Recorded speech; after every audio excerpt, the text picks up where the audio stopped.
देखिए, इंडिया गठबंधन के तरफ से सहमति प्राप्त हुआ था, उसी आधार पर हमने यहाँ नामांकन किया है। इसलिए कोई इस मामले में कोई किंतु परंतु नहीं है। आप लोगों के सवाल करने के पहले ही मैं इस सवाल का जवाब दे रहा हूँ कि यहाँ हम समझते हैं कि कोई सवाल नहीं है। पूरे सहमति के साथ इंडिया गठबंधन महागठबंधन के समझौता के तहत ही हमने यहाँ नामांकन किया है। इसमें कोई किंतु परंतु नहीं है।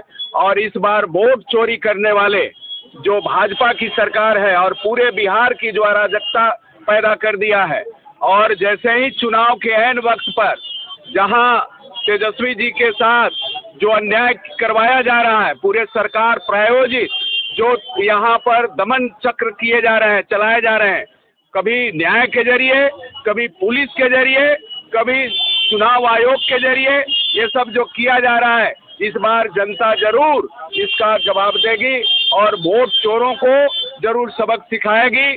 और मैं समझता हूं कि अरवल की जनता पिछले बार जो मगध क्षेत्र से बेहतर प्रदर्शन किया था और बहुत थोड़ा सा के चलते जो इंडिया गठबंधन की सरकार नहीं बनी थी, इस बार वो मौका नहीं मिलेगा। बदलाव के मूड में है जनता। आप देख लीजिए, यहाँ जन उभार जिस तरह के कोई बहुत कम सूचना, कोई गांव में हमने दौरा नहीं किया, केवल फेसबुक और सोशल मीडिया से जान करके गांव गांव से लोग जिस तरह से उमड़ पड़े हैं, और गरीब लोग जिनकी बदलाव की जरूरत है, जिनके जीवन की जरूरत है बदलाव का, जिन गरीबों का कोई इस सरकार ने कुछ नहीं किया। और मैं समझता हूं कि इंडिया गठबंधन की जब सरकार बनेगी तो इन गरीबों के जो उत्थान होंगे और इन गरीबों के समस्या का समाधान होगा। पक्की नौकरी आपने देखा कि 20 साल में केवल इंडिया गठबंधन की सरकार में ही संभव हुआ था। आने वाले इंडिया गठबंधन की सरकार बनेगी तो पक्की नौकरी के साथ साथ जनता के जो मुद्दे हैं, जनता के जो आमदनी है, माई बहन योजना है जो हर महीने महिलाओं के खाता में जो 2,500 रुपया डालने का काम करेगी सरकार, इसलिए कि जब तक सरकार उस घर में रोजगार नहीं देती है, जब तक सरकार वहाँ बेरोजगारी दूर नहीं करती है, वैसे घर में हर जरूरी जो जरूरत है उसको माई बहन योजना के तहत जरूर करेगी।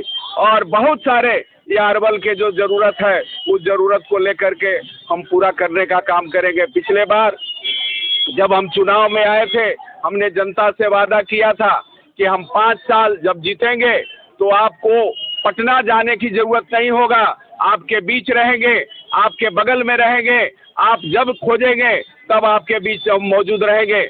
और जब सत्र चलता था तभी हम पटना में रहते थे, और यहाँ जनता के यहाँ रहने से करीब 165 सड़कें का निर्माण हुआ है। करीब 25 वैसे सड़क बने हैं जहां गरीब टोला में, महादलित टोला में आज तक सड़क नहीं, आजादी के बाद सड़क नहीं पहुंचा था, बना था।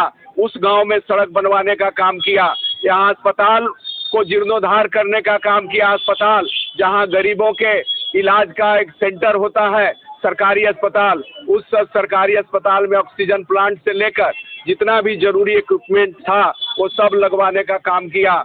यहाँ बाईपास जो अरवल जाम से कराहते रहता है, यहाँ के लोगों के जो दुकानदारी चौपट हो जाती है, उन सारे समस्याओं के समाधान के लिए हमने बाईपास निर्माण कराने के लिए सदन में जोरदार तरीके से आवाज उठाया।